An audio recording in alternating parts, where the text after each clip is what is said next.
Estamos a día 14 de febrero del año 2005, son la hora 17:15. Nos encontramos presentes en el local de la Asociación Unidad Argentina UNAR con el señor Roberto Mader, que es un cineasta brasilero que viene haciendo una recorrida por los países latinoamericanos para conocer de primera mano la tragedia que algunos de ellos han vivido y han tenido que soportar, la subversión terrorista.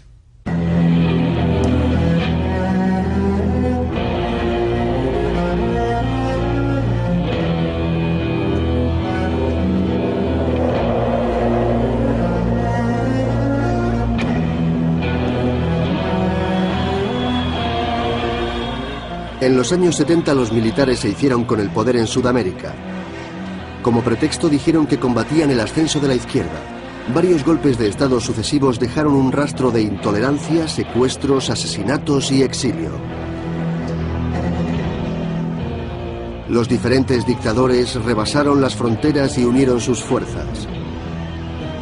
Fue uno de los casos más graves de terrorismo de Estado que han existido, la Operación Cóndor.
Operación Cóndor, episodio primero.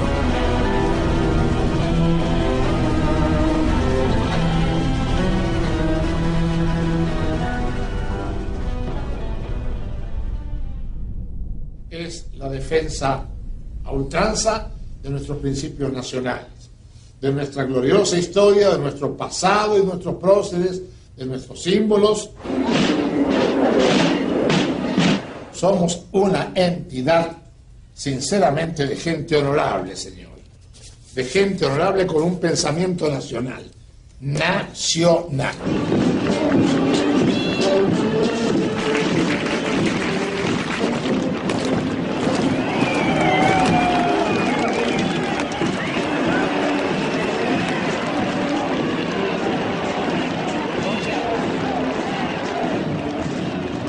Yo tengo un hermano desaparecido, tengo un hermano que peleó del otro lado, chico inteligente, el menor de los varones, y un día hizo así, cambió, y hablaba mucho conmigo, y el cambio estaba orientado psicológicamente y de manera muy fundamental al odio al padre.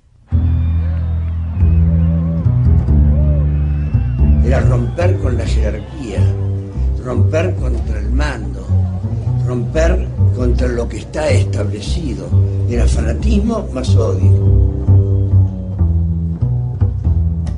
Y tercero, bragueta libre. Esto, sexo libre. Pito libre. Sexo libre. Yo creo que no. Puede ser una caricatura muy de derecha. Yo creo que más bien éramos un grupo de gente, de jóvenes, con muchos ideales.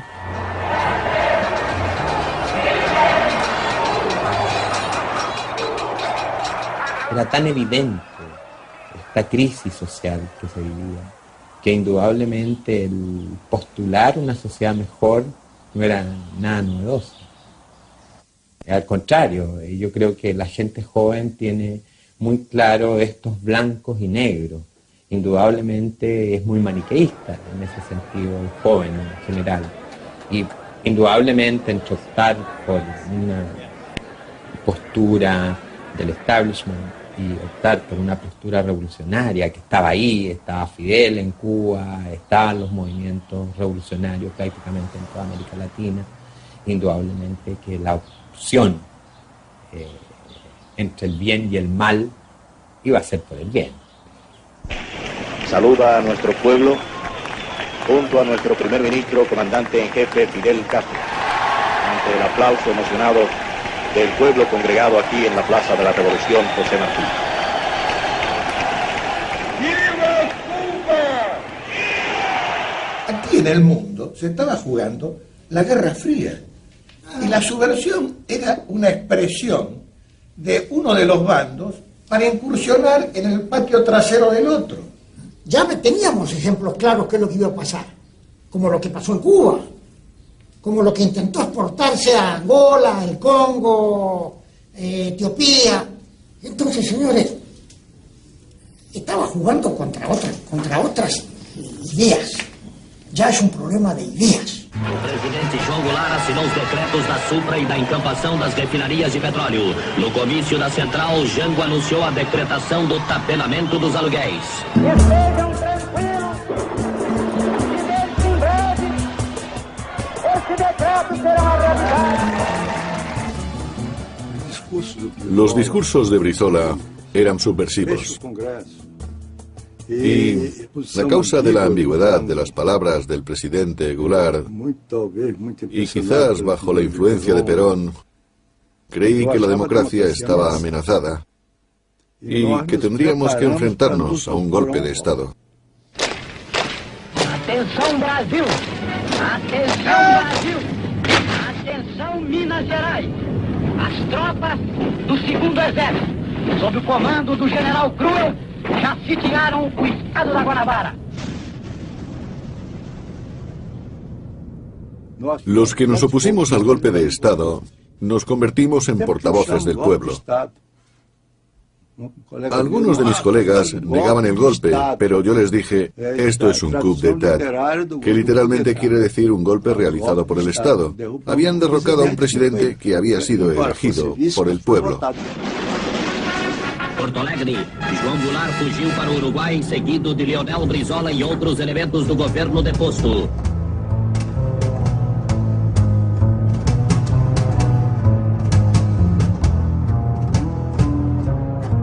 Y nos dimos cuenta de que teníamos que estar preparados. Esta vez les atacaríamos antes de que ellos nos atacaran a nosotros.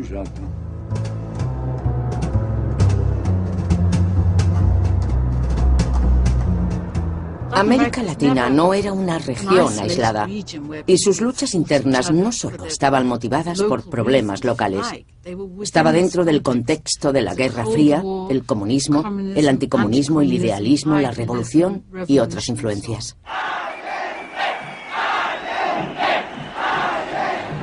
Salvador Allende era la gran esperanza de América Latina.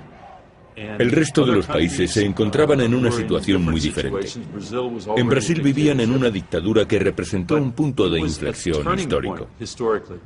Pero en 1972 y 1973 todavía existía la posibilidad de que un cambio radical tuviera éxito.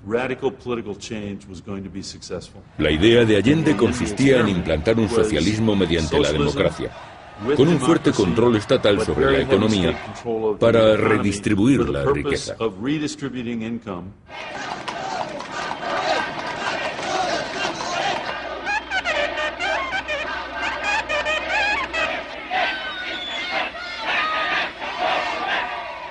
Allende trajo esperanza, porque propuso un cambio político radical que podía realizarse democráticamente. No iba a repetir el caso de Cuba, y desde luego no ocurriría lo mismo que en la Unión Soviética. Sería, como se dijo en aquellos momentos, una revolución con empanadas y vino tinto.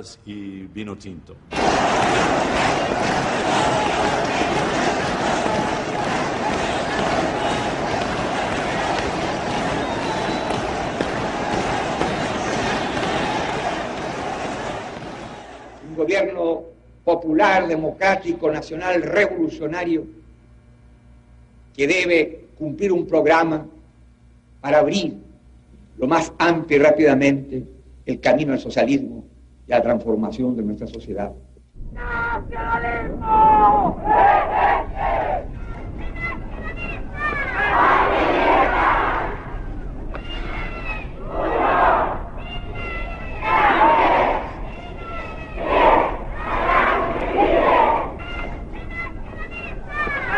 Clases dominantes y en este caso su aparato armado iban a actuar en contra de Allende y así lo hicieron.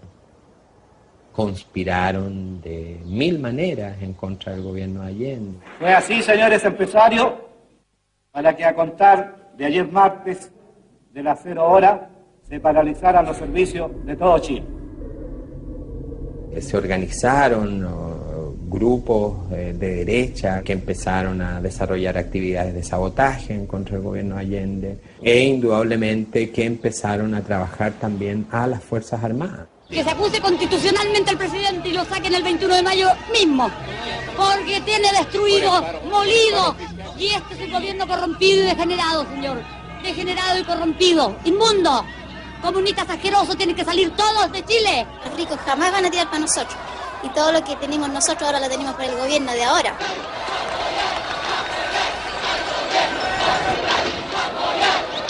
La tensión que había en el país iba creciendo. La izquierda estaba ya, hacía desde el año 60 que estaba en un intenso agitar. Era la intención de crear todo ese caos para generar una revolución marxista. Que los trabajadores, con los soldados, los marineros, los carabineros, deberán desobedecer las órdenes de los oficiales golpistas. Y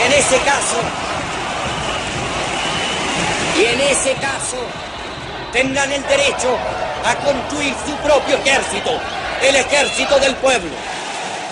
El MIL no creía en la vía pacífica que Allende preconizaba en ese minuto. Nosotros creíamos que en un momento a otro se iba a desencadenar esta ofensiva militar, violenta, y que había que prepararse para ello. Y sin embargo, nuestra preparación no fue suficiente. No daré un paso atrás y que lo sepan. Dejaré la moneda cuando cumpla el mandato que el pueblo me diera.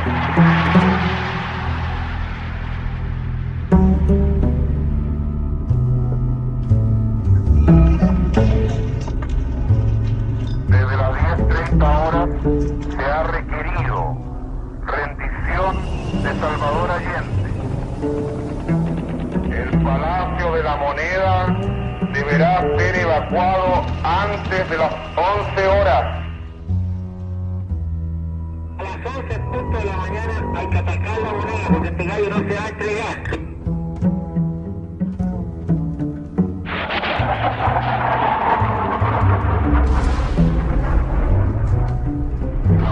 De mi patria, pagaré con mi vida la lealtad del pueblo, pero no se detienen los procesos sociales ni con el crimen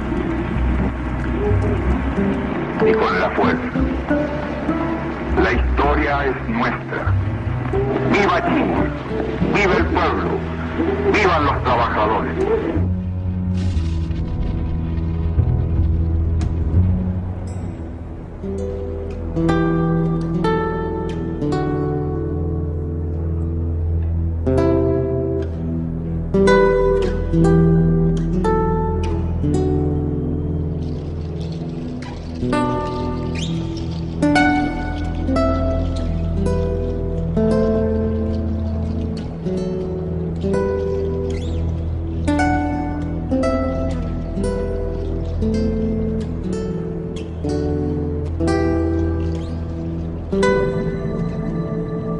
Tenemos la certeza de que la enorme mayoría del pueblo chileno está dispuesto a luchar contra el marxismo, está dispuesto a extirparlo hasta las últimas consecuencias. Las cámaras quedarán en receso hasta nueva orden. Eso es todo. Bueno, desde el primer día, la izquierda mundial se encargó de producir la imagen de un hombre malo.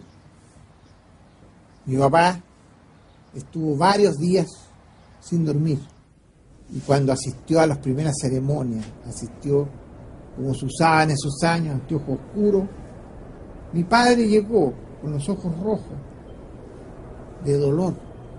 Entonces esa foto recorrió el mundo. Aquí tenemos, señores, al más malo de los malos.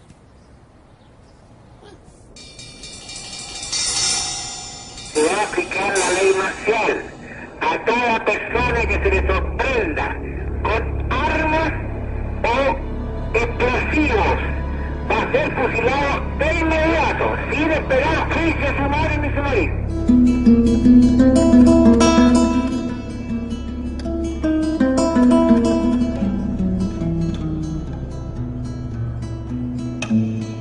Mira, desgraciadamente no había otra salida. Las fuerzas, si no se empleaba por el lado nuestro, o sea, la iban a emplear por el otro lado.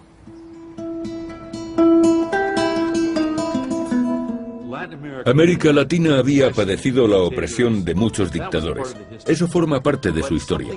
Pero en los años 70 ocurrió algo diferente. Por primera vez, en los países latinoamericanos, se llegó a la conclusión de que la izquierda era una amenaza muy peligrosa. Por tanto, había que eliminar físicamente a todos los que trataran de implantar ese concepto de la sociedad. Hubo terror a todos los niveles y arrestos masivos que se realizaron en secreto.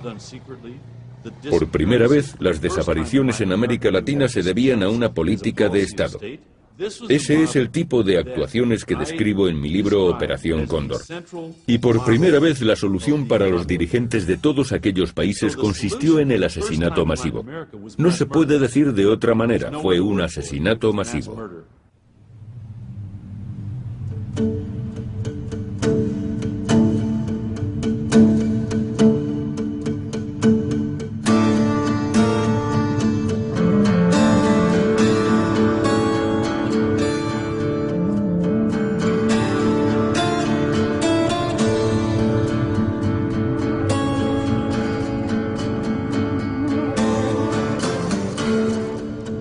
Ahora mismo me dio una cosa que entré aquí, un sentimiento de tristeza, porque aquí habíamos miles y miles de personas. Cuando dicen que habían 2.000, 8.000, no, aquí habían 15.000 personas.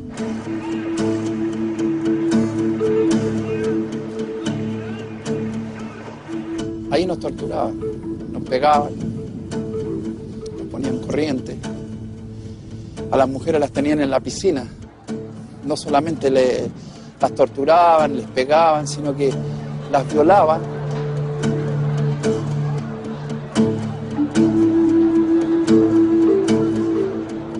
Perdóname que me haya emocionado. No, está muy bueno, muy lindo la entrevista.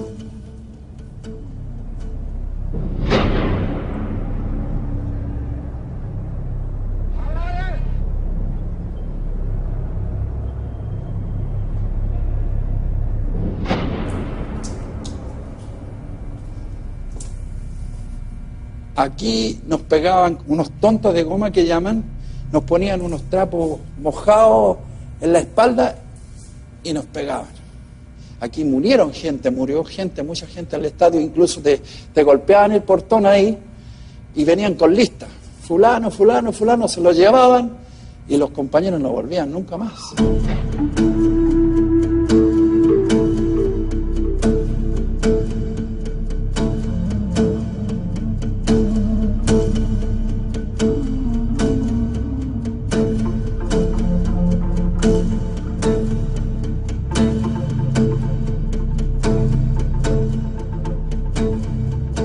Las marcas que tengo son de los pies, pues mira, allá donde me colgaban. Hacían 31 años que no volví acá. A muchos compañeros, yo creo que incluso todavía hay mucha gente que no quiere venir, no quiere, porque tú te te emocionáis aquí y empezáis a acordarte de cosas que te pasaron.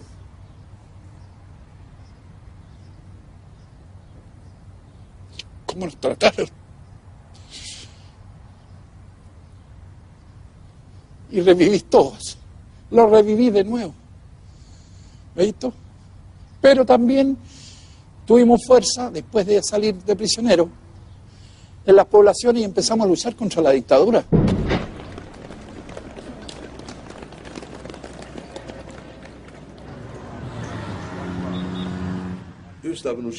Estuve exiliado en Chile durante el golpe militar. Cuando este se produjo, buscamos refugio en la embajada argentina y algunos de nosotros fuimos arrestados. Se llevaron a varios hombres de nuestro grupo al Estadio Nacional. Y después nos contaron que los agentes brasileños les habían torturado. La policía brasileña estaba en el Estadio Nacional ayudando a la policía chilena, pero aprovecharon para buscar y arrestar brasileños exiliados en Chile. Y también querían aprender de aquella experiencia para organizar la contrarresistencia en Brasil. Aquellos primeros contactos permitieron un intercambio de información y posteriormente condujeron a un sistema más elaborado y a la Operación Cóndor. La influencia más importante en América Latina fue la del ejército de Estados Unidos. En aquella época siempre había decenas de miles de latinoamericanos entrenándose en la Escuela de las Américas, que estaba ubicada en Panamá.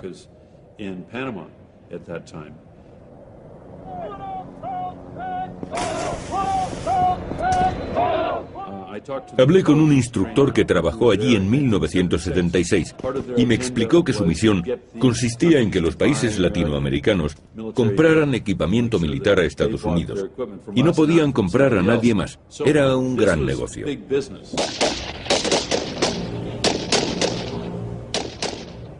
Hay dos tipos de contexto. Uno es el contexto subyacente desde la década de los 60 en América Latina, con toda la influencia de lo que fue la doctrina de seguridad nacional impartida por Estados Unidos a través de la Conferencia de Ejércitos Americanos, y que se va afianzando hasta convertir a los militares en la única trinchera posible que puede salvar al continente contra el comunismo, y es, por supuesto, entonces el brazo armado de Estados Unidos.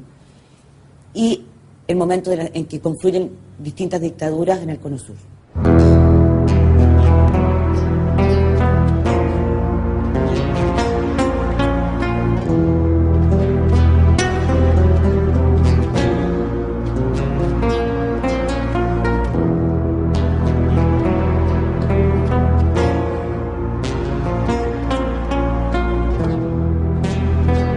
Creo que no hay otro momento en que hayan confluido en tantos países de América Latina tanto poder concentrado en ello. Y eso hace que se embriaguen y quieran tener más poder.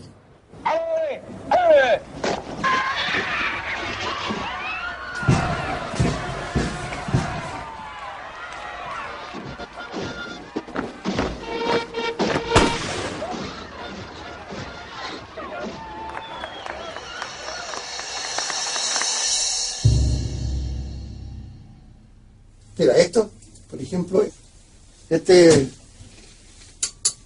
los países centroamericanos, este es de persas, estos son argentinos y uruguayos. Bueno, no mucho tiempo, bueno, hace 30 años. Hace 30 años. Hace tiempo. Hace 30 años. Y ahí ya cuando hace un día general. ¿Qué sientes cuando ves las fotos, güey? Bueno, siento pena de lo que está pasando. Siento pena.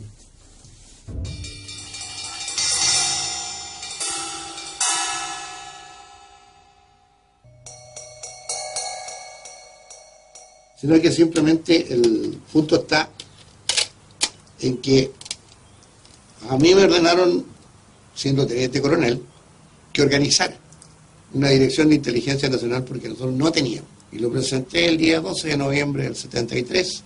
Fue aprobado y me ordenaron, organice la DINA.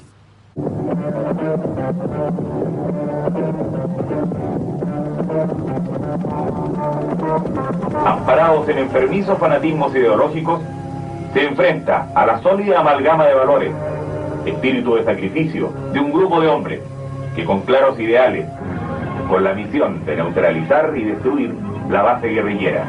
Desde el año 72 existían terroristas en Chile, habían entrado más de 10.000 cubanos, todos del ejército cubano, habían entrado 1.500 soviéticos, todos del ejército soviético. Entonces sabíamos que se estaba organizando un ejército guerrillero. Son detenidos por carabineros e integrantes del foco guerrillero de la zona. Indudablemente que la actitud nuestra en ese minuto es de resistencia, pero había que replegarse porque la represión era muy grande. Alrededor de 500, 600 militantes, digamos, fueron aniquilados prácticamente en los primeros años del gobierno militar.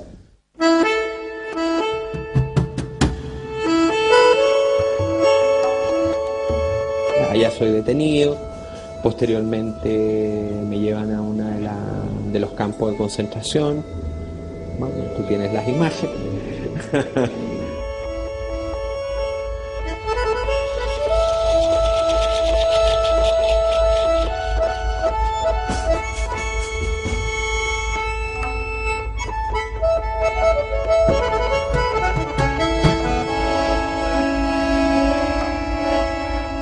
Éramos prisioneros de guerra que teníamos que obedecer a una disciplina militar que no teníamos. ¿Ah?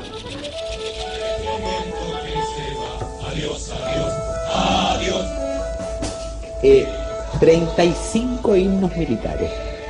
Cada himno militar tenía un número. Vamos a cantar el 5.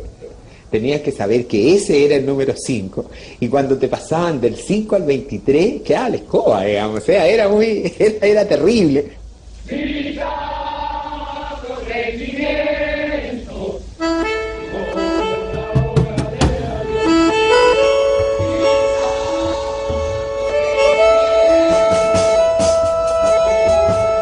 Entonces, claro, no todos marchaban igual, no todos llevaban el paso, y eso era motivo de golpe.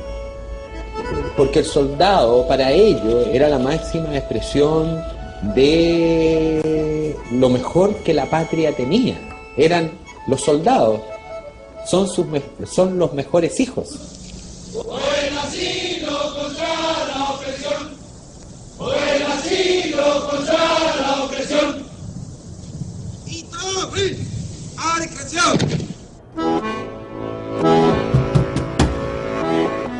Yo viví 2 consejos de guerra en Pisagua. En ese caso, 12 compañeros del Partido Comunista fueron juzgados y 2 de ellos condenados a morir. Y los acusaban de querer a 12 personas tomarse individualmente 12 sitios estratégicos de la ciudad. Uno de ellos se iba a tomar el regimiento, otro tenía que ir a envenenar el agua, otro tenía que, en fin, o sea, estupideces de esa naturaleza. O sea, de esa guerra estamos hablando. Por eso te digo de que todo esto, de que en Chile había una guerra, es una broma.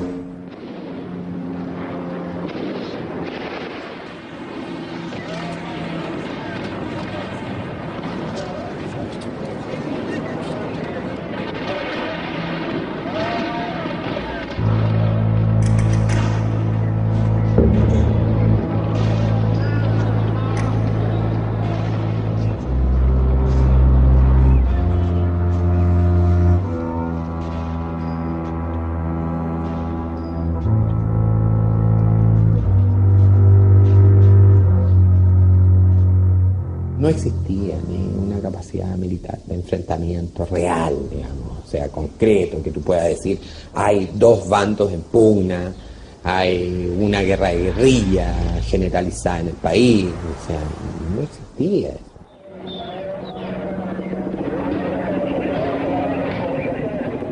En aquel tiempo, el problema en Sudamérica era grave, porque todos los movimientos terroristas estaban siendo coordinados por Buenos Aires.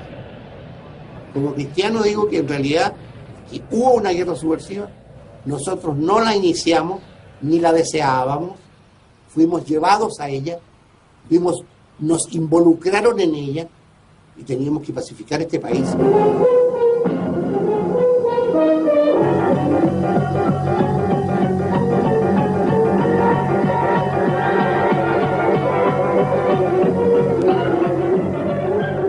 Los combates urbanos con los guerrilleros son así. No es asunto de que parlamentemos, bandera blanca, no. Aquí o muere él o muero yo, una de dos, no había otra.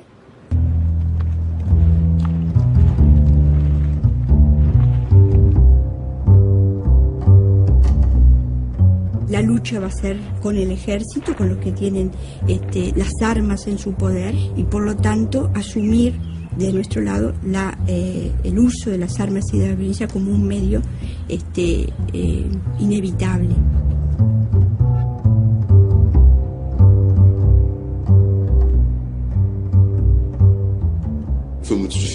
Evidentemente no fue sencillo. No es agradable empuñar un arma sea cual sea el motivo. Yo lo hice por primera vez cuando tuve que custodiar al embajador de Estados Unidos, pero por suerte no fue necesario utilizarla.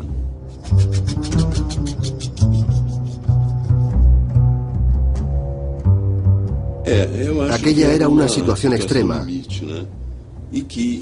pero sirvió para demostrar que una resistencia sin armas no tenía sentido, y de ese modo conseguimos afianzar nuestra posición.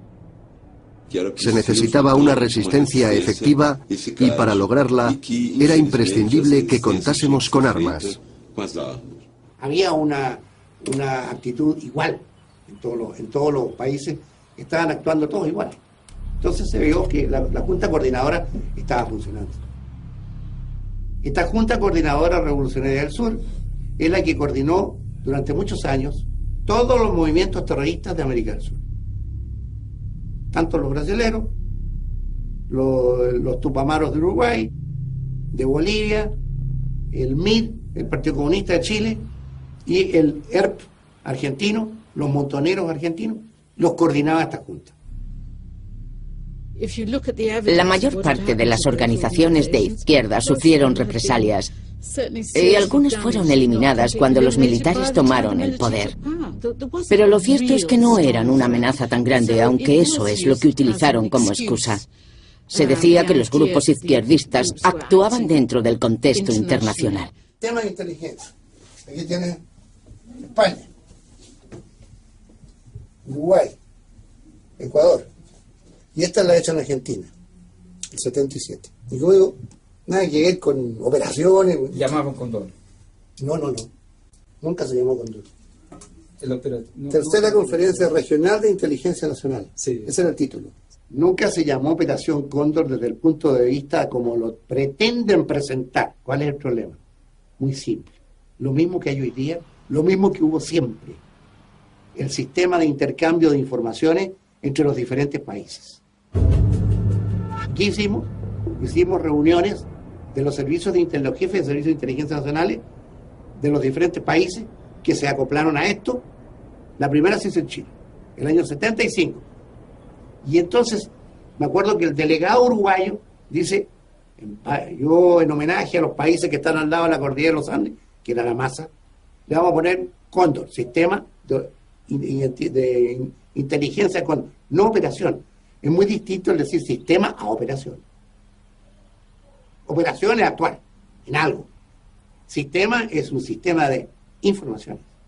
Cuando alguna vez Manuel Contreras ha dicho de que Operación Cóndor solo era intercambio de información, se está refiriendo al comienzo, cuando se operaba a través de los agregados militares. Pero ya en la reunión de noviembre del 75, que fue avalada por Pinochet, y que es una reunión de Estado, en que se invita a participar a los gobiernos militares de Argentina, de Brasil, de Uruguay, de Paraguay y de Bolivia, ya la coordinación adquiere un nivel distinto. Ahora se trata ya no solo de la información, sino también de la posibilidad de detener a los opositores de los distintos regímenes militares de la época en cualquier país que estuvieran y el intercambio de prisioneros. Washington, urgente, agencia Reuters. El ex canciller y ex ministro de Defensa chileno Orlando Letelier murió, víctima de un atentado contra su automóvil. Orlando siempre fue partidario de Allende y fue ministro de Defensa durante el golpe militar. Orlando fue llevado a la prisión, ¿no?, como prisionero de guerra. Y finalmente después de un año, fue exiliado como un paquete. Volvió a los Estados Unidos porque se dio cuenta de que era más útil contra la dictadura en Estados Unidos. Y eso le ocasionó que el Consejo de Ministros de Pinochet, que firmaron todos ellos, le quitaron la nacionalidad holanda. Y después lo mataron.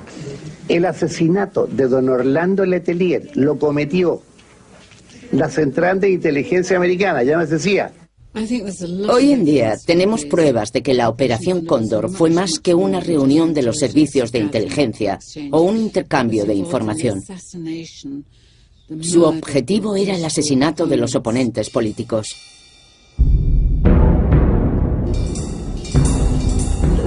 Un gran número de dirigentes democráticos opuestos al régimen militar fueron asesinados en el exilio.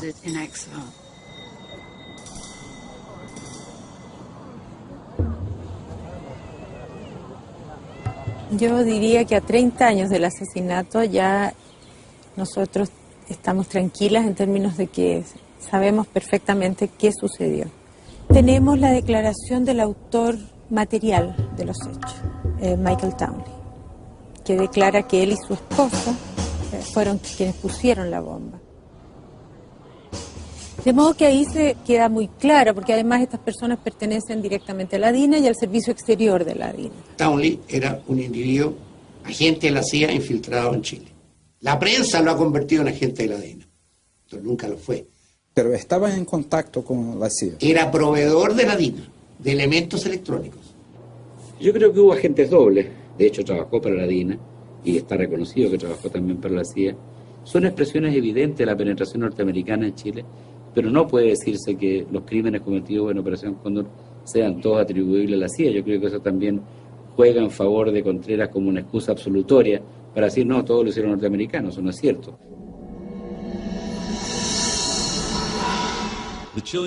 Creo que los chilenos cometieron un grave error. Pensaban que los norteamericanos tolerarían que un asesinato en su país quedase impune. Pero inmediatamente se abrió una investigación muy rigurosa.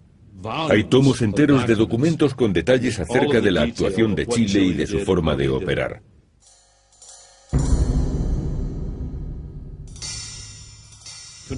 Contreras es un tipo muy inteligente. Sabía que los partidos izquierdistas de Latinoamérica iban a caer en esa trampa. Y de hecho lo hicieron. Muchos políticos sudamericanos de izquierdas dijeron, la CIA fue la responsable de la Operación Cóndor.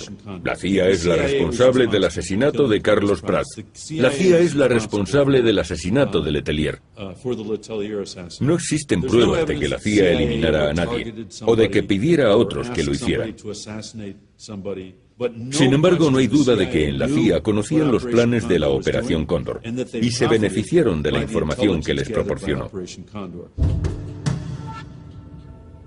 Cuando se desclasificaron los documentos de la CIA, está revelado que hay informaciones del Centro de Operaciones de la CIA en Santiago que informa a Estados Unidos que ha nacido la Operación Cóndor y que su misión es el secuestro y la detención de opositores a los regímenes militares, al punto que hay una reacción de Kissinger que se preocupa y se molesta por los excesos que están cometiendo estas dictaduras militares, y hay una recomendación de Kissinger para que se morigere la acción, recomendación que es subvertida por el Pinochet cuando ocurre el asesinato de Orlando Letelier en Washington.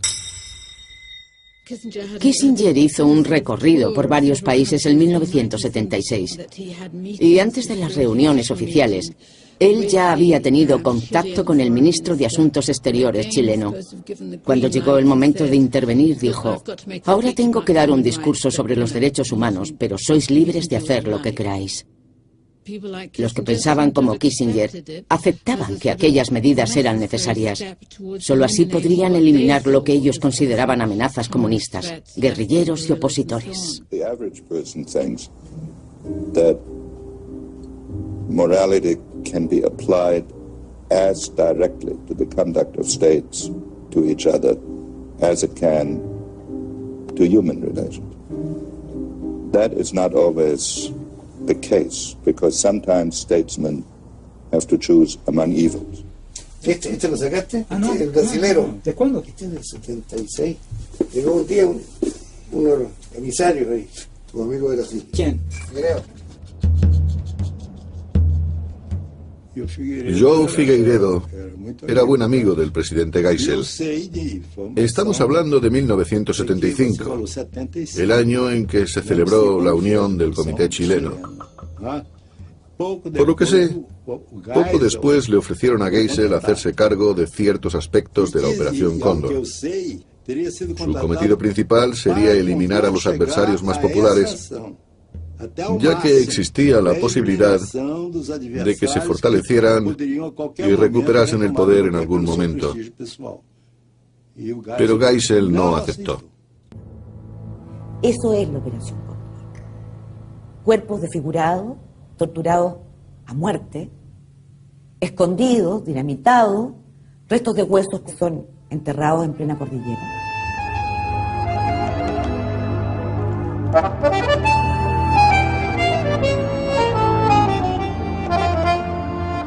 Después del golpe de Estado en septiembre del 73, cuando se da el golpe de Estado en Chile, todo el Cono Sur pasa a estar en ese momento bajo dictadura y Argentina es el único país que abre sus puertas además al refugiado político.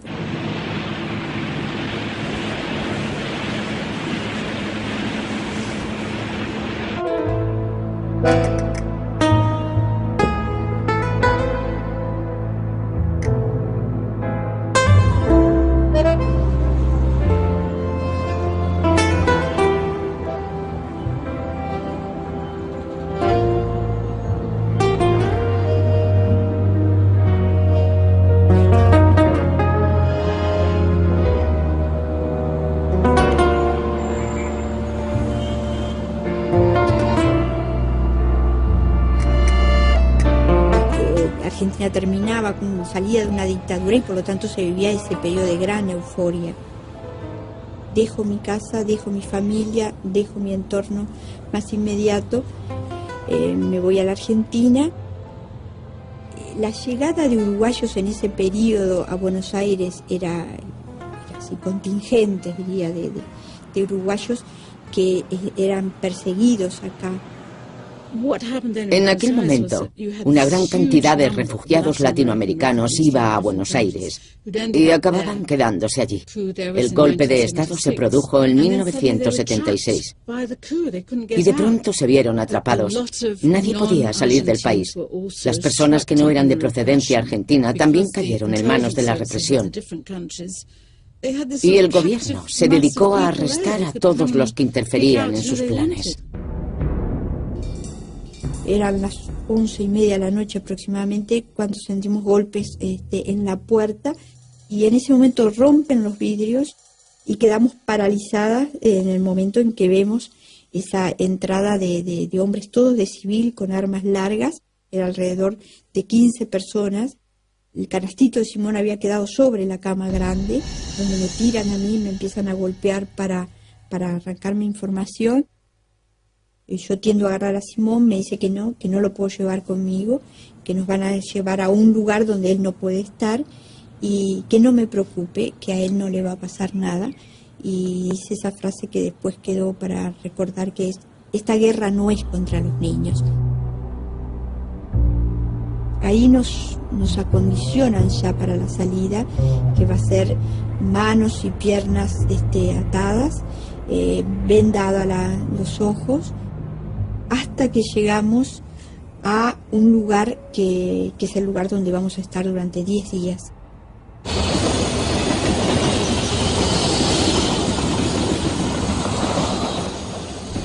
La llegada, la entrada va a ser inmediatamente de una gran golpiza. Los gritos van a ser escuchados de forma permanente. Se torturaba sobre todo de noche. Una persona que estaba dirigiendo ese operativo, evidentemente, en un momento me pregunta si lo conozco. Le digo que no, y me dice que él es el mayor Nino Gavazo, un oficial del ejército uruguayo que operaba de forma muy notoria. Y creo que inconscientemente ahí tuve la absoluta seguridad que no íbamos a salir con vida de esa situación, porque ningún oficial de un ejército que está operando en otro país iba ante sus víctimas, iba a dar su nombre. En Argentina, casi todos los que fueron apresados por la Operación Cóndor fueron retenidos en el antiguo taller Automotores Orletti. Muy pocas personas salieron vivas de aquel lugar. Un grupo de uruguayos fue devuelto a su país porque su gobierno lo reclamó gracias a la Operación Cóndor. Por eso pudieron sobrevivir.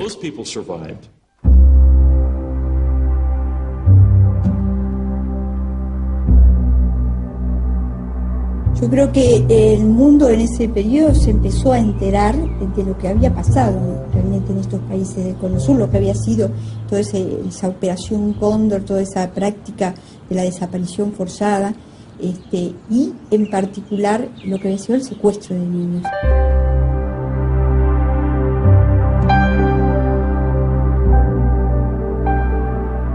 Esa práctica tan aberrante que se llevó a cabo en la Argentina realmente no tenía, en el mundo no había experiencias anteriores.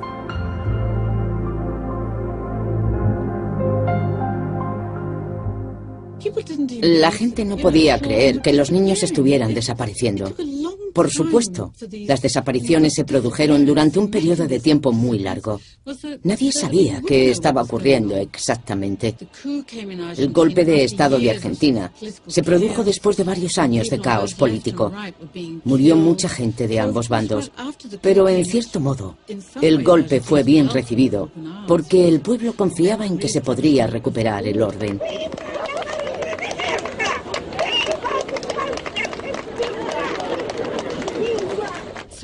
Que los militares estuvieran en el poder era algo bueno. Pero por entonces, todavía no se sabía nada acerca de aquellas desapariciones.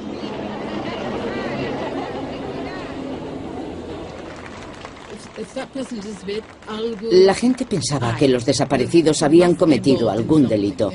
Si no, no habrían desaparecido.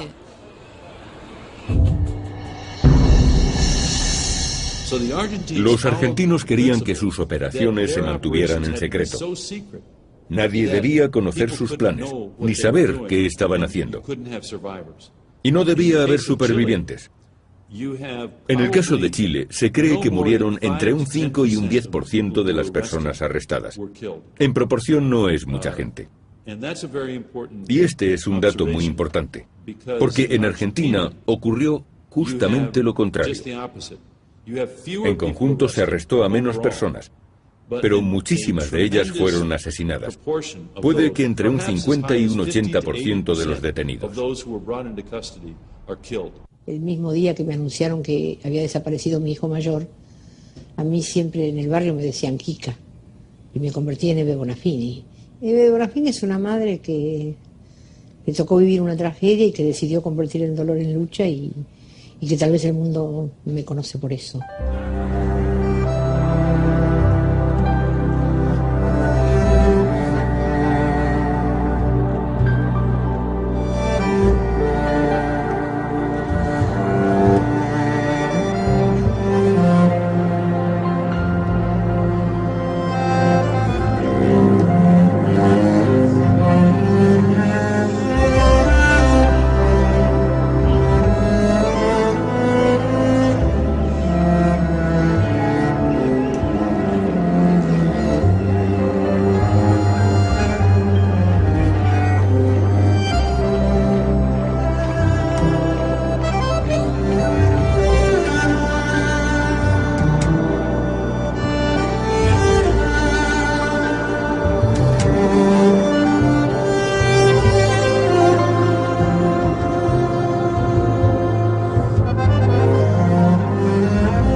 Cuenta que desde el primer día que se lo llevaron tuve que inventar.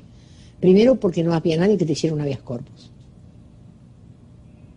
Después porque mi hijo me dijo, mira mamá, se puede hacer en cualquier papel. Nosotros habíamos comprado factura cortamos un pedazo del papel y ahí escribimos el primer habeas corpus. Nosotros, sin saber, porque no había un abogado que te escribiera una raya, ni que te dijera cómo se hacía. Pero además porque nadie veía nada. No tenés más ningún pariente, no tenés más ningún amigo, no tenés más nada, porque ya sos la madre de los terroristas.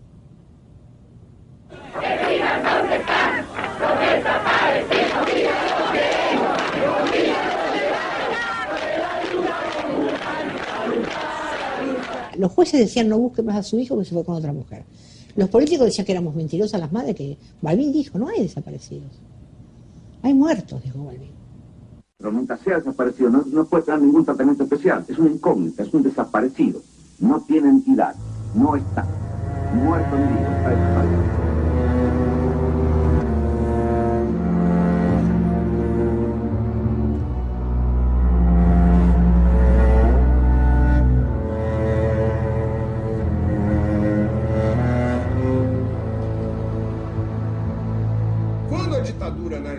Cuando la dictadura era más brutal en Argentina y cuando la lucha armada se organizó, hubo muchas personas que decidieron huir a Brasil. Y fue entonces, en el momento de mayor afluencia, cuando surgió Clamor. Los fundadores fuimos tres: Jaime Wright, Jan Rocha y yo. Se nos ocurrió crear Clamor después de una conversación con un grupo de argentinos en la que nos contaron sus terribles experiencias.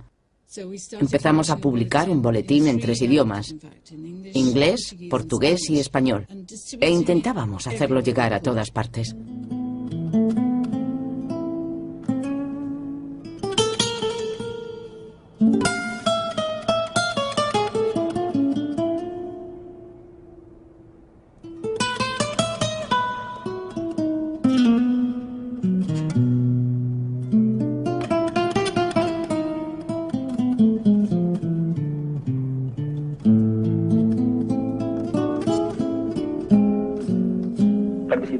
Exactamente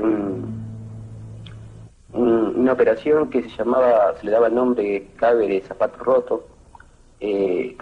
Consistió en la detención de integrantes del PVP en Montevideo y luego de acuerdo con la policía brasileña se procedió a ir hasta la ciudad de Porto Alegre, en Brasil, a detener a unas personas que, por declaraciones de los detenidos, también pertenecían al PVP y estaban en ese momento en esa ciudad. Lilian pertenecía a un partido izquierdista de Uruguay, el Partido por la Victoria del Pueblo. En esa época trabajaba en obras sociales. Vivía en Porto Alegre, muy cerca de Uruguay. ¿Y a qué se dedicaban? Se dedicaban a repartir propaganda y a hablar con la gente y a explicarse que había que organizarse y denunciar los crímenes de la dictadura.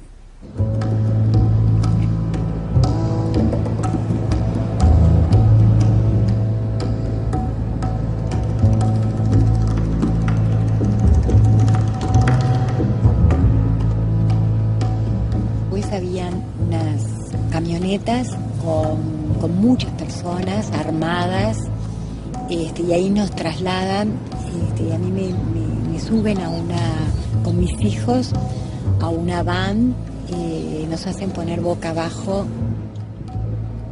Para mí lo que estaba pasando era mucho más grave que la muerte,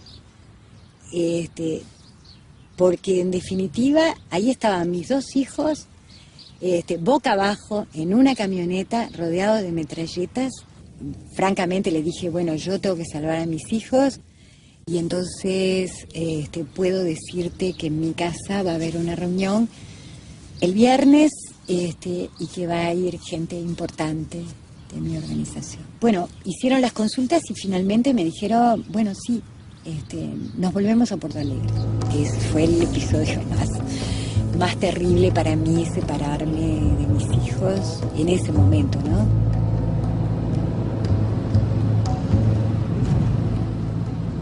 Después que llegamos a Montevideo, los niños fueron trasladados a un apartamento que la compañía posee en el centro de Montevideo, por la calle Río Negro. Ellos quedaron ahí hasta que posteriormente fueron entregados a sus abuelos, ¿no? vamos para mi casa porque ellos instalan una ratonera, ¿no? Bajan todas las cortinas y ahí nos quedamos en mi casa. Además, yo tenía muchas evidencias de que algo irregular estaba ocurriendo, porque ella no llamaba ni aparecía. Mi primera idea fue colocar algunos testigos que tuvieran algún tipo de impunidad, que pudieran actuar allí, algún tipo de inmunidad más bien. Entonces lo llamé a Luis Claudio Cunha, que era en ese momento jefe de redacción de la revista Bella en Porto Alegre. No dia 17 de novembro de 78, eu recebi telefonema de alguém falando espanhol, relatando que casal e 2 crianças haviam desaparecido do seu apartamento. Chegamos até a porta do apartamento 110 e apertamos a campainha.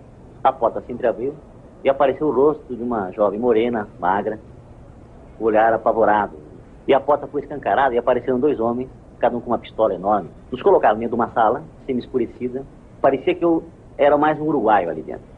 Porque quando eu falei em português pela primeira vez, opa, o que está vendo? Nós somos jornalistas da revista Veja.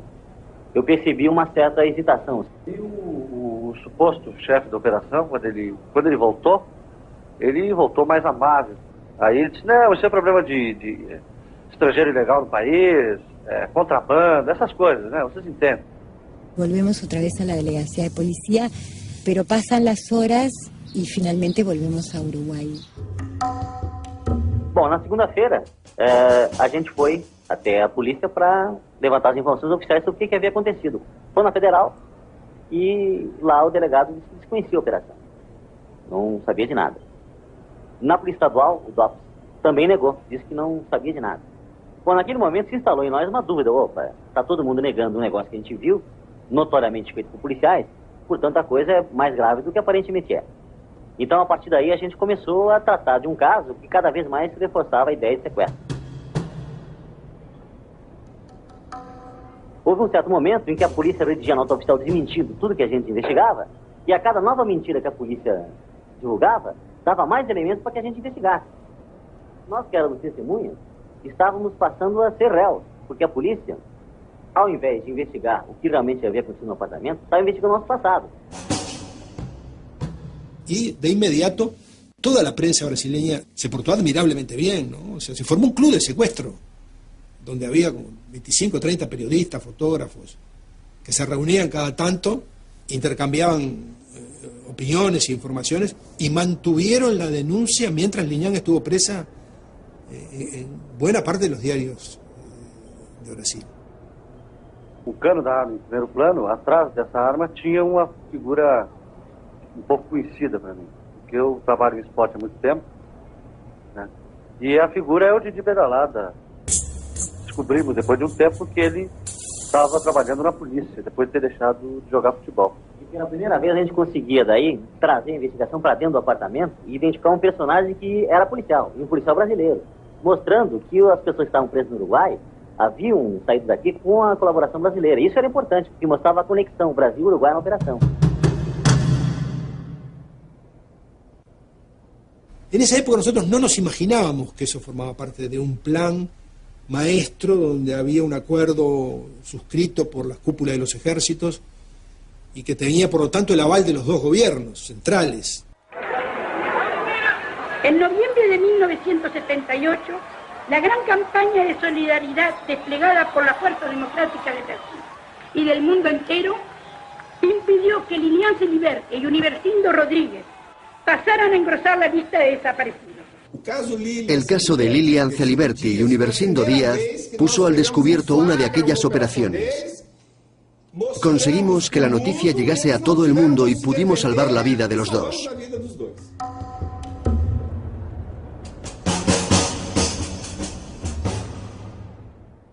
En aquel caso concreto, la Operación Cóndor no tuvo éxito.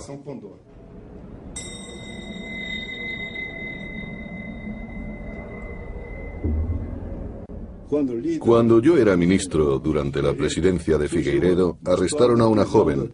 Me parece que se llamaba Lilibeli. Lilian Celiberti. Eso es. Broussard fue a protestar ante los tribunales. Yo consulté con el director general de la Policía Federal y me explicó que los detenidos habían sido atrapados en la frontera. Entonces yo también me dirigí a los tribunales. En ese momento no podía imaginarlo, pero varios años más tarde supe que me habían dado información falsa.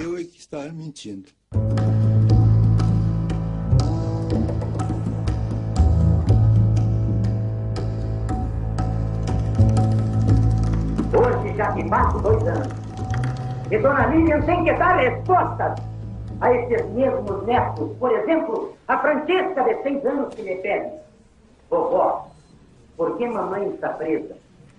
Vovó, por que os militares uruguaios foram buscá-la lá no Brasil? La Operación Cóndor fue un proceso de intercambio de información, pero implicó muchas más cosas. Encarcelaban a los que huían a otros países. La mayoría de la gente huyó a Brasil. Y hubo muchos casos, como el de Lilian Celiberti y Universindo Díaz, fueron detenidos en Brasil. Y las autoridades los devolvieron a Uruguay. Estas operaciones resultaban muy reveladoras, ya que si los detuvieron fue porque la Operación Cóndor pasó del intercambio de información al intercambio de personas. Y la lucha contra el comunismo se extendió por todo el continente. Que nós não haveremos de arrefecer a nossa fé enquanto não tivermos, aqui no Brasil e em qualquer país do mundo, livres, livre e universal.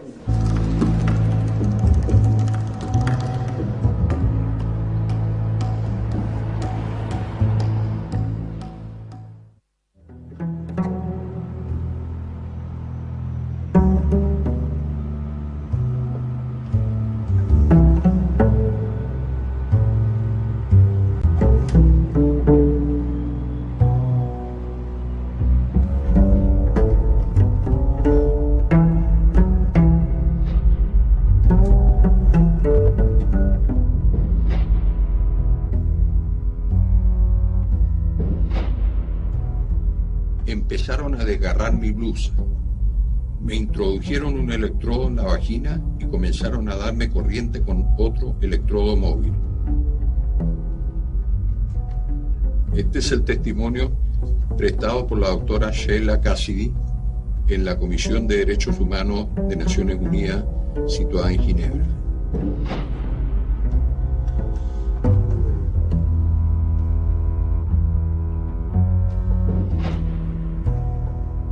Este es el lugar donde funcionó uno de los centros más siniestros de la dictadura militar, que fue conocido como el cuartel Terranova, donde la gran mayoría de los prisioneros que pasaron por este recinto desaparecieron. Este era un lugar de la muerte, yo quiero partir por ahí. Por lo tanto, uno sabía que aquí no existía. ¿Qué significa eso? Que cuando uno estaba aquí, las autoridades desconocían que lo tuviesen detenido. Entonces nosotros, cuando ya nos decían que algún amigo que estábamos en Villa Grimaldi, sabíamos que estábamos desaparecidos. Y aparte de eso, aquí atrás ustedes ven lo que se denominaba la torre. Ahí se aplicaba el pau de arar en la parte de abajo y tenían preso a las personas en unas, que en realidad no eran calabozos, eran una especie de jaula, se levantaba una tapa de madera. Estábamos como animales. Solo se podía permanecer en cuclillas. Nos sacaban nada más que una vez al día, generalmente de noche, para hacer nuestras necesidades. Los que no aguantan se hacen ahí mismo y deben pasar revolcados en la mierda. Estar en esos cajones es una verdadera pesadilla. El objetivo de él es quebrarte. El objetivo de él es deteriorar tus convicciones. El objetivo es transformarte en un colaborador, en hacerte cambiar de bando, en definitiva. O por lo menos transformarte en una cosa.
Manuel Contreras era el que estaba a cargo de la Dirección de Inteligencia Nacional, la DINA, este aparato represivo que funcionó durante tantos años en nuestro país.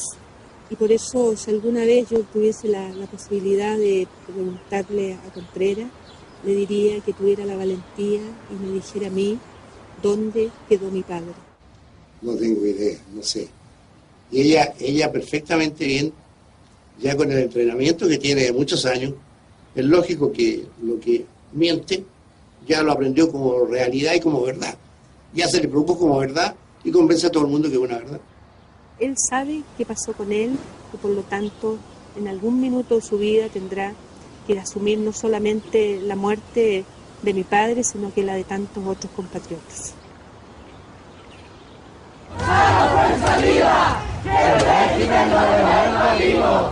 ¡Alejandro Pinochet! ¡Que el régimen lo devuelva vivo! ¡José Reina! ¡Que el régimen lo devuelva vivo! ¡Julio Muñoz! ¡Que el régimen lo devuelva vivo! ¡Manuel Jesús Sepúlveda! ¡Que el régimen lo devuelva vivo!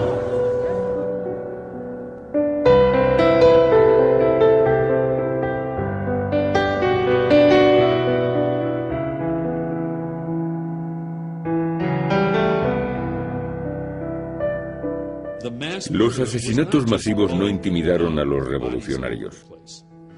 Había cadáveres por todas partes. Y la gente tenía miedo simplemente de desaparecer.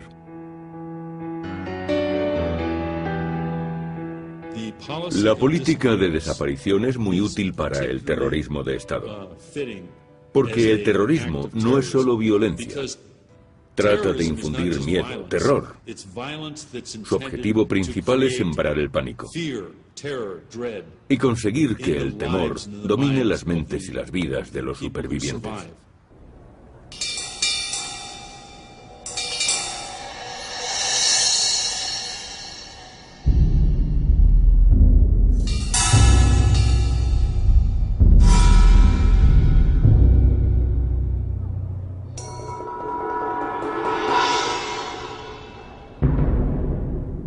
Senhoras e senhores telespectadores e ouvintes, o gabinete de Sua Excelência, o secretário de Segurança, 5 terroristas são apresentados à opinião pública. E trazem as câmeras da sua televisão Tupi, a Rádio Tupi, o seu rápido depoimento. Eu, subjetivamente, não tendo aceitado a coisa como tal, objetivamente me liguei a elementos que estava comprometido com o chamado terrorismo. Conclamamos essa juventude para que se empenhe, né, em todos os projetos hoje legais do governo, do presidente Médici, que visam fundamentalmente a redenção dessa pátria e a colocação dela numa situação de destaque no plano internacional. Eu te amo, meu Brasil, eu te amo. Meu coração é verde, amarelo, branco, azul, ali. Eu te amo, meu Brasil, eu te amo. Ninguém segura a juventude do Brasil.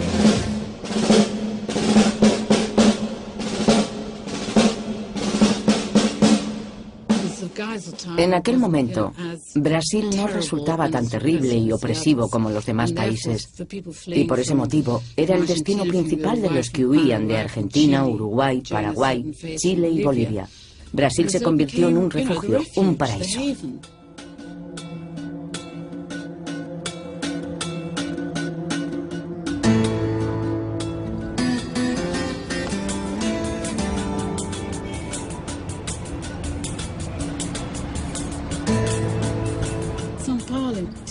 Sao Paulo recibió una gran afluencia de gente.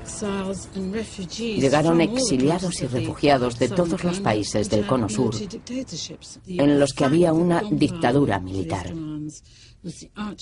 Paulo Evaristo Arns era arzobispo de Sao Paulo y acogió a todas aquellas personas. Trataba de aconsejarles y les ayudaba en lo que necesitaran.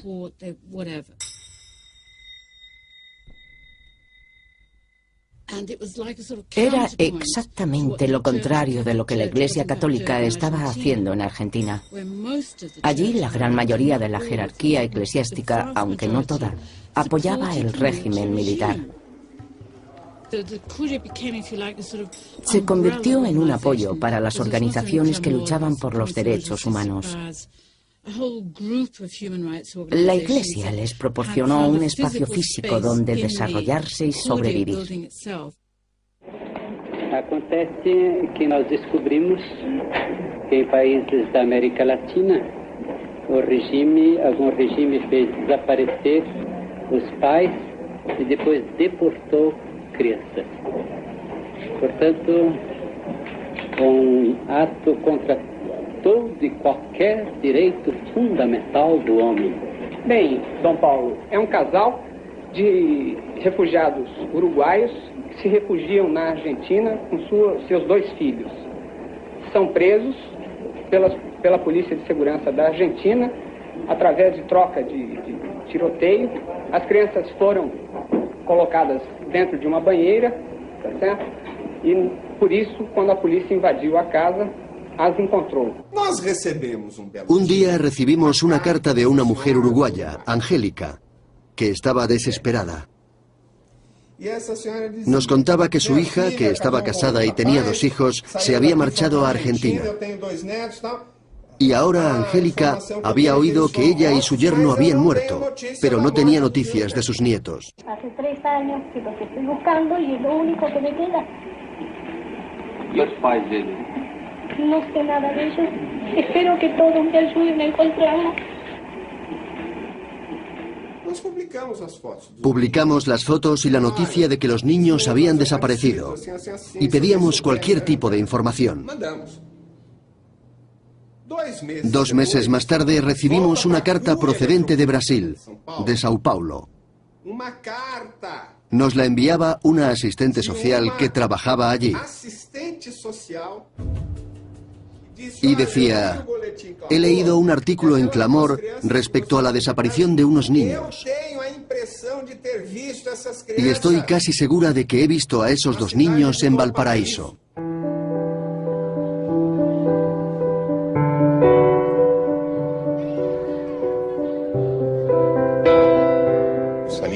Calecita, una rueda de carrusel, habrían más por allá también. En el verano a veces se colocan por allá también. Pero son menores, no eran como en ese tiempo que eran mucho más, era una plaza de juegos. Tengo flashes que quedaron de aquella época, mis papás tirados en el piso, con un milico apuntándole, fuego de un arma de fuego que de repente la vimos mientras estábamos escondidos con mi mamá. Mi mamá tenía a mi hermanita en brazos, yo estaba de la mano. Ella tenía 1 año y medio, yo tenía casi 4.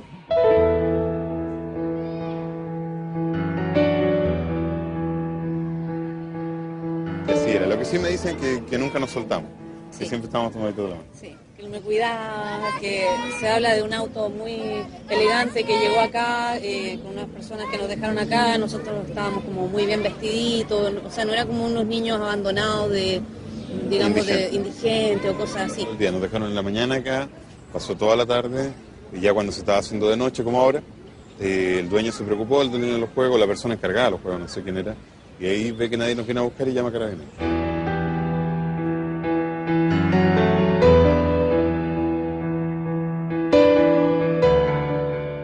Bueno, nosotros al hospital donde trabaja el marido, a oído de un accidente social, llegó el caso de los niños, ¿no? De 2 hermanitos que estaban en la casa menores, que no tenían padre. Entonces le dijimos a Anatolio, conversamos y le preguntamos a él que lo venían a buscar y si él se quería ir, se quería. ¿De qué se quería? No sabe. Y era muy chiquitita, así que no. Y era gordita, sí. Era gordita. Y yo los hacía pedazos los chupetes.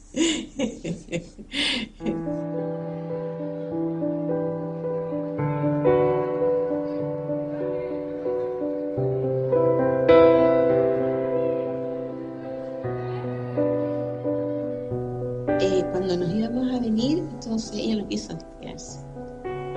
No se quiso quedar. No se quiso. Mami, papi, mamá, y se agarró, se tomó hacia el cuello de mi esposo, y bueno, me pasaron una ropa, una cosa, una mamadera, algo así, y partimos con ella.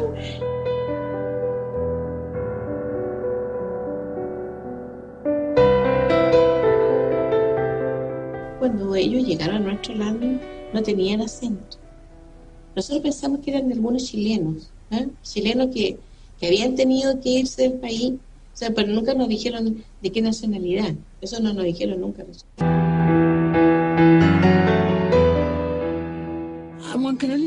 Se trataba de una situación muy complicada. Anatoly tenía entonces 4 años. Sabía quién era, sabía su nombre y el de su hermana. Sabía también los nombres de sus padres y había visto cómo los mataban o los herían. Esa fue una de las razones por las que decidieron llevarlos a Chile, un país lejano al otro lado de los Andes. Ninguna persona de Uruguay o de Argentina se puso en contacto con ellos. Nadie sospechó jamás que eran hijos de desaparecidos. Hace 3 años que los estoy buscando y es lo único que me queda.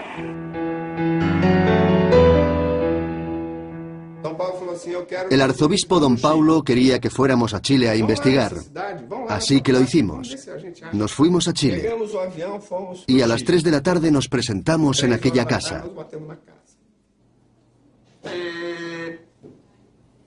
El marido y la mujer estaban allí. Nos dejaron entrar, pero se mostraron muy recelosos al principio.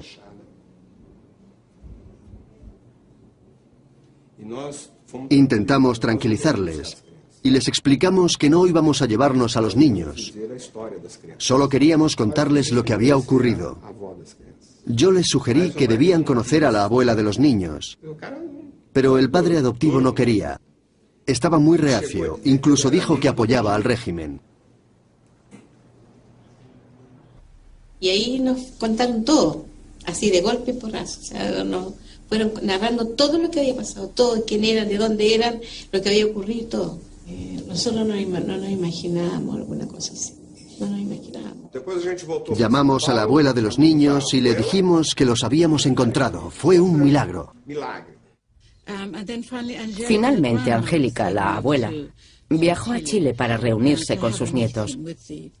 Pero habían pasado 3 años desde la última vez que se habían visto. Porque mi abuela, por desgracia, no tenía ninguna mención en psicología, así que cuando llega, lo primero que hace es me separa, me dice, yo soy tu abuela de verdad, y tus papás son estos, y me muestra las fotos, y tú vivías en Uruguay. Me cuenta toda la historia en una playa. Há condições dos seus netos voltarem para sua casa. Creo que es lo lógico, con todo el dolor que me duele mucho ocasionarle a los padres adoptivos. Veremos cómo vamos a congeniar de forma que ellos no lo pierdan del todo tampoco. La abuelita venía como dijéramos, a lo mejor, después de decir, ya, yo ahora voy, los traigo. Y los traigo. Pero no era así, o sea, no era porque está arraigado los sentimientos nuestros.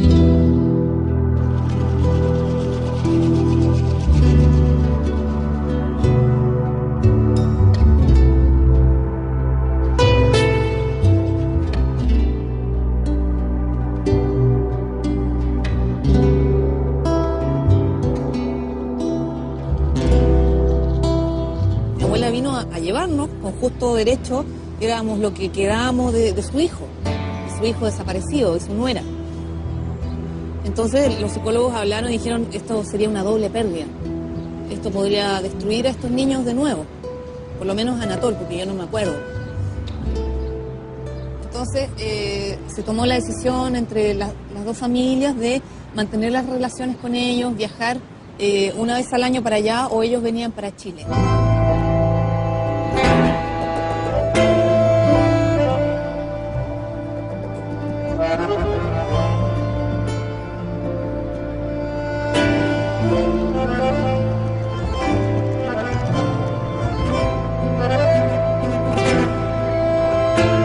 Una situación muy difícil, esa primera visita de Anatola acá, en Montevideo, Uruguay, encontrarse con su familia y acompañado de, en ese momento, que cumplía su rol de padre. ¿Qué edad tenía mi hermano ahí? Y tendría 7, 8, más o menos 8 años, Anatola. Y recuerdo los almuerzos o las cenas con tu papi, tratando de él integrarse a la familia, respetando, ¿no? Respetando que él tenía que estar atrás, un paso atrás.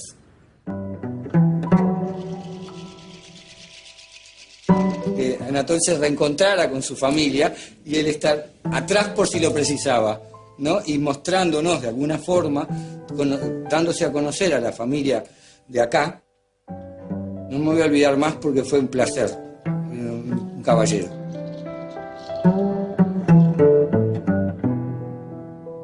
Porque en ese momento justamente ellos notaron la posibilidad de perderlos y entonces se abrieron totalmente con nosotros, a que no se imaginaban la vida en ese momento sin ellos.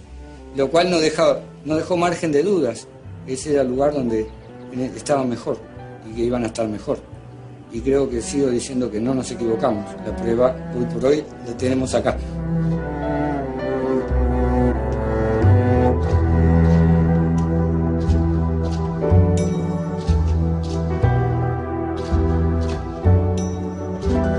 El secuestro de niños, creo que donde más sistemáticamente se aplicó fue en la Argentina.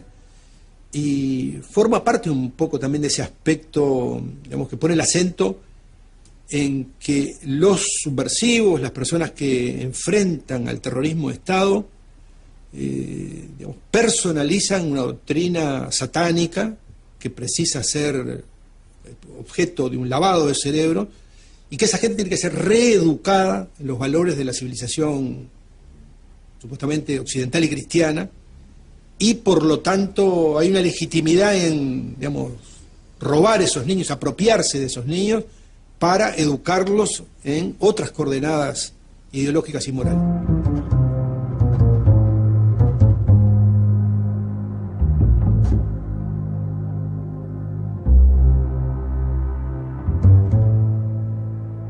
Esa foto fue la que recorrió el mundo en alguna medida. Era el único dato que nosotros teníamos para buscar a Simón, ¿no?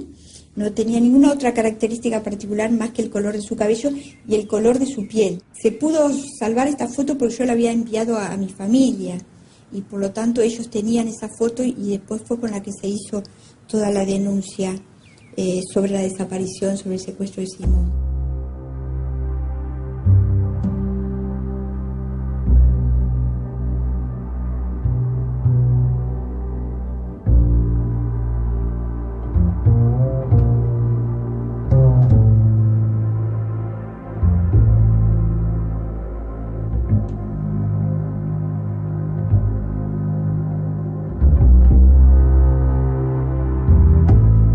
Fueron 25 años.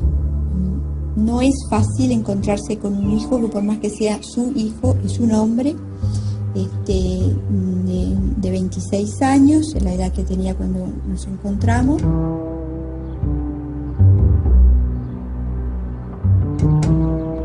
Recuerdo sus primeras palabras que me dicen, yo he sido hasta ahora un chico feliz.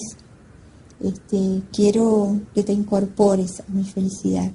Lo que dice, nos cuentan que, bueno, acá hay dos víctimas, una soy yo y otra es esta mujer que está tantos años buscando. Por el lado de Simón estaba viviendo lo que era el conocimiento de toda esa su nueva historia de vida. Estaba tremendamente golpeado y dolorido por el engaño, por la mentira. Yo en un momento sentía como que había perdido a una familia, pero aún a nosotros no nos tenía. No nos conocía, no se podía vincular. También estábamos en lugares muy distintos. Él era una familia de policías, de gente que había estado actuando en el mismo régimen dictatorial. Nosotros éramos las víctimas. Estas fotos son de un muro en la ciudad de Montevideo que la gente lo hizo de forma espontánea cuando tuvo la noticia de que había aparecido Simón. Sentirse que tienen dos nombres, dos historias, dos fechas de nacimiento, dos vidas, porque Simón me dijo del primer momento, a mí llámenme Simón, a mí no me afecta eso, yo sé que para ustedes ese nombre tiene un sentido. Él desde el primer momento pidió que se mantuviese reserva sobre su identidad. Creo que cuando llegue el momento en que él esté preparado para afrontar el salir a la órbita pública, creo que yo me voy a dar cuenta de antemano. Pero ¿y si llega ese momento? Porque no siempre quiere decir que llegue.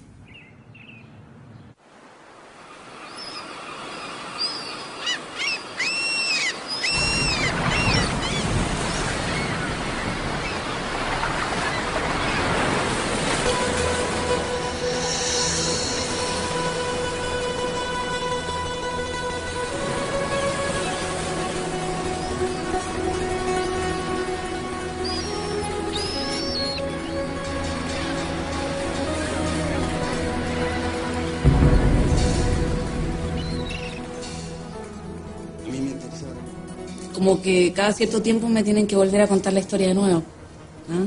Y siempre la voy reelaborando, la reinvento, y por otro lado siempre se me olvidan cosas. Al principio fue como, qué horror lo que le hicieron, quizás que le hicieron. La fantasía de no saber te genera muchos fantasmas, o sea, quizás a mi mamá la abusaron, o a mi padre cuánto tardó en morir, cosas así como que a uno se le dan vuelta. El no saber es peor que saber.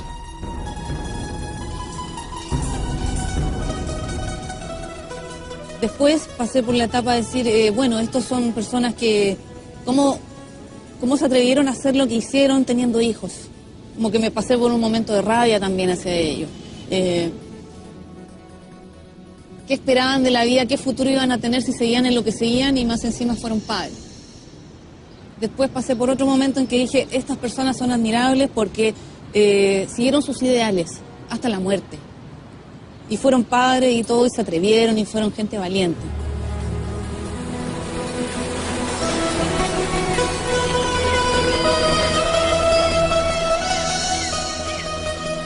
When they tell you I'm not a prisoner, don't believe them. They'll have to admit it someday. Believe them. Don't believe them when they show you the photo of my body. Don't believe them. Don't believe them when they tell you the moon is the moon. If they tell you the moon is the moon. That this is my voice on tape. This is my signature on a confession. If they say a tree is a tree, don't believe them. And finally, when that day comes, when they ask you to identify the body, and you see me, and the voice says, we killed him. The poor bastard died. He's dead. When they tell you that I am completely, absolutely, definitely dead, don't believe them. Don't believe them. Don't believe them.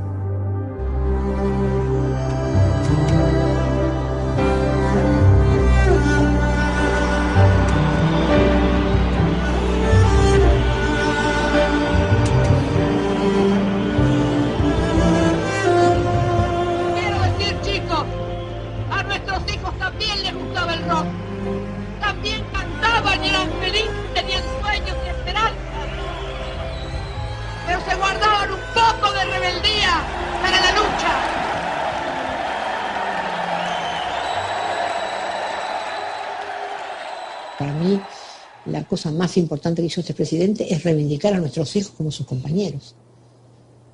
Él dijo, los hijos de ustedes son mis compañeros y ustedes son mis madres. Para mí la reivindicación y la reparación más grande es esa. No hay plata para pagar eso. Jorge Rafael Videla, a la pena de reclusión perpetua. Evidentemente creo que Argentina pasó por momentos tan ciclotímicos, ¿no? Por un lado, ni bien vuelve la democracia al juicio, a las juntas, encarcelan a los principales responsables, después progresivamente las distintas leyes de impunidad. El punto final y la obediencia debida son leyes que ponen los políticos para perdonarse ellos. No solo perdonar a los militares, se perdonan ellos. Se perdonan los jueces, un poquito cada uno, y bueno, ahora está todo bien. Listo.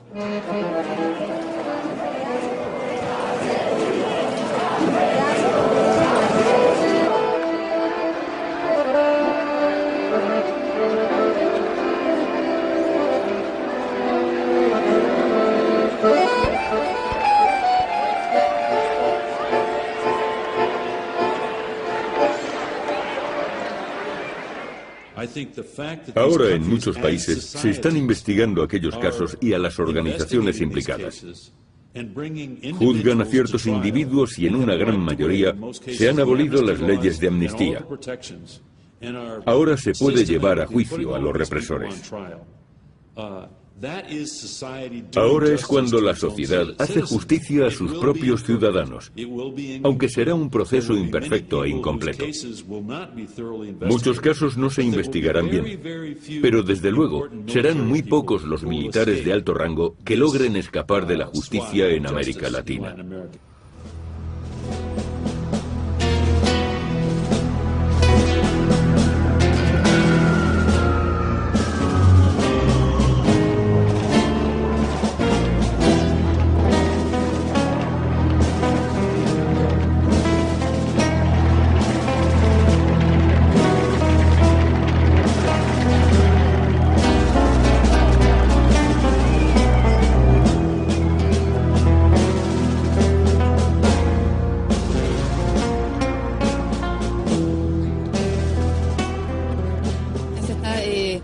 Pidiendo perdón, se está reestructurando esta historia perdida, se está hablando de lo que pasó, se está reconociendo mucho.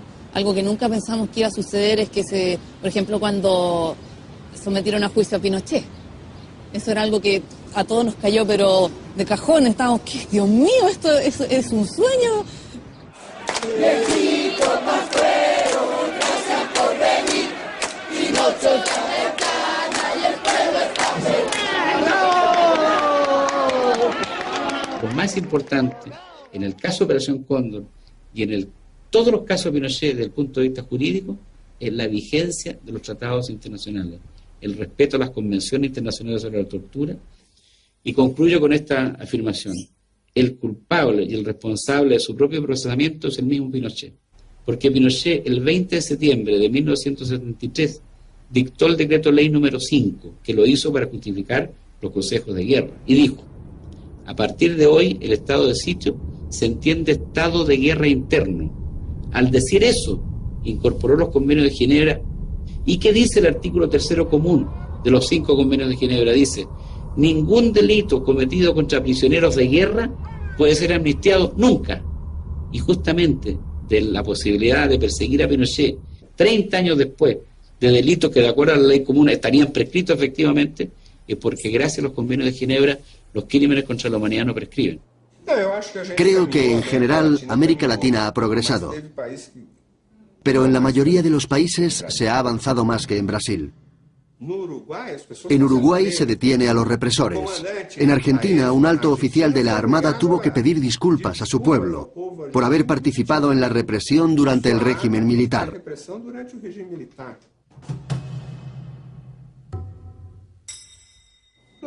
Pero en Brasil los implicados se garantizaron la amnistía en 1979. Y desde entonces no se ha avanzado mucho. Para un pueblo que ha sufrido tanto, ese no es modo de cerrar las heridas. No hemos examinado los archivos, no hemos encontrado a los que desaparecieron y tampoco sabemos qué les ocurrió a los guerrilleros uruguayos. Las heridas no se han curado. Brasil no ha podido pasar página. La verdad es que sí hemos pasado página. Pero hay muchas personas que no quieren aceptarlo. Cuando defendí la amnistía a favor del presidente Figueiredo, me dijo algo muy interesante. Pasariño, vas a representarnos, pero no pidas perdón por nada. No tenemos que disculparnos por nada de lo que ha ocurrido, porque eso implicaría que nos arrepentimos. Y no quiero que nadie se arrepienta de lo que ha hecho. Solo quiero que olviden, que avancen y que empiecen una nueva página en la historia de Brasil. Entonces yo le escribí un discurso a Marcos Freire. Olvidemos a los que han muerto, pero no han sido olvidados.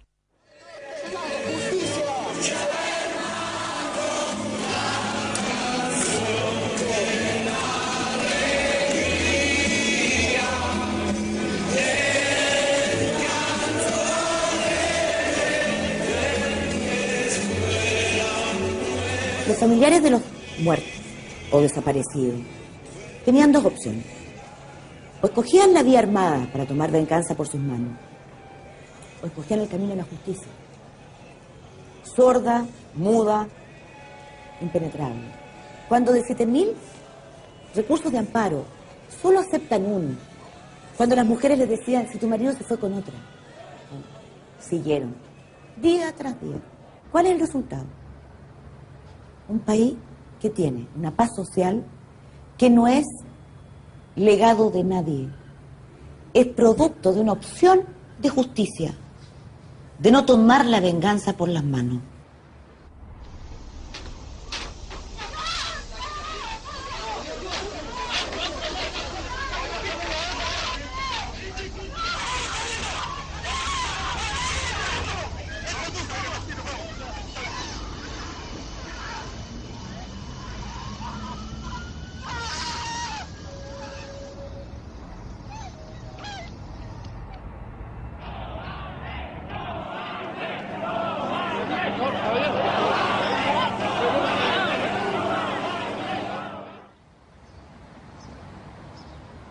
Yo haría lo mismo que hice en aquella época, porque nosotros cumplimos estrictamente con la ley.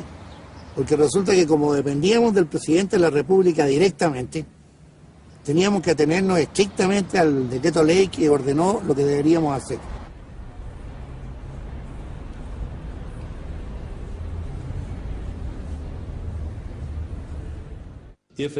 Si en el futuro alguna organización militar se siente tentada de nuevo a imponer una dictadura o un régimen autoritario, tendrá la oportunidad de consultar el pasado.